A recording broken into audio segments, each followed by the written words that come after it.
Greg Scarpa stated that, with regard to the shooting of Joseph Magnasco, that he was not present, nor was he in on the planning of the shooting, but heard that the shooting was actually an attempt to kill Joe Gallo. He stated that it was his understanding that Gallo was in the car when they arrived at the restaurant. When Joe got out of the car, instead of going into the restaurant, he walked across the street to greet an acquaintance, and Magnasco went into the restaurant. He stated that the group who was to do the shooting entered the restaurant and had the gun exposed before they found out that Joe Gallo was not in the restaurant. He stated that since the gun was exposed, they decided to go ahead and kill Magnasco anyway. With regard to this shooting and the connection with Harry Fontana, Scarpa stated that he did not believe that any of Fontana's relatives had nerve enough to ever use a gun in a manner in which it was used in the killing of Magnasco. He also advised that, in connection with the Profasi and Gallo warfare, he stated it was his opinion that the whole matter had gone too far for there ever to be a reconciliation. Scarpa stated he believed that the Profasi organization had too much support and too much power, and he believes it was just a matter of time until the Gallos are broken. He stated that the only way they will be broken is by killing them. On November 13, 1961, Scarpa advised SAS that the Gallo brothers were originally brought around and introduced by Johnny Cimini. He stated that some of the people whom he did not know by name began making good money off of the Gallo operations and were pushing them hard in the organization.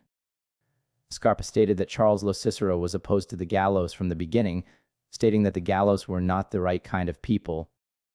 Scarpa stated that politics entered into the matter. Lo Cicero was persuaded to keep quiet, and that following this, the Gallos were made. Scarpa advised that after they were made, they began to run wild and pushed for more and more authority in the organization, and related that as a result of this, the decision was made to dispose of them. In explaining why they used a rope in an effort to strangle Larry Gallo, Scarpa stated that there were several men that had to go, and that with the heat that is being put on NYC by the Attorney General, it was not felt that it would be a good idea to gun them down and leave bodies lying all over the streets in Brooklyn. He stated that the plan was to just have them disappear and never be seen again. He stated that it was thought this would be logical, as they were all out on bail, and it would be felt by the authorities that they were jumping bail. Scarpa stated that on Sunday, when the attempt was made on Larry Gallo, 3 of the men in the Sahara Lounge at that time were to disappear, indicated that the other 2, in addition to Larry Gallo, were Johnny Cimini and Anthony Abedmarco. He stated that if the plans had worked and these 3 had been successfully taken care of, a call would have been made to Joe Gallo. Gallo would have been told to come down for a PWO, that his brother was there, and that Joe Gallo would have been disposed of when he came in. Scarpa stated that when the Gallos were made, they were of the opinion that they would come into sudden wealth. Scarpa related that this is not true, and that the Gallos soon found out that most of the rackets, such as numbers, garbage, and collection, were already under the control of someone else, and the Gallos were not allowed to move in on anyone else's operation. He stated that through the years there was friction over various things that the Gallos attempted to get into, and that he felt the final blow-up was an accumulation of various things, rather than any one particular thing.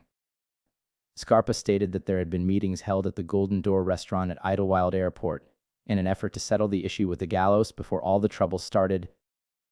He stated that he attended 2 of these meetings, but refused to attend any more due to the conduct of Joe Gallo.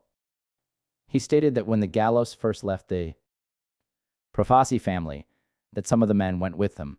According to the Scarpa, Carmine Persico originally went with the Gallos and had approached Scarpa in an effort to persuade him to join with the Gallos.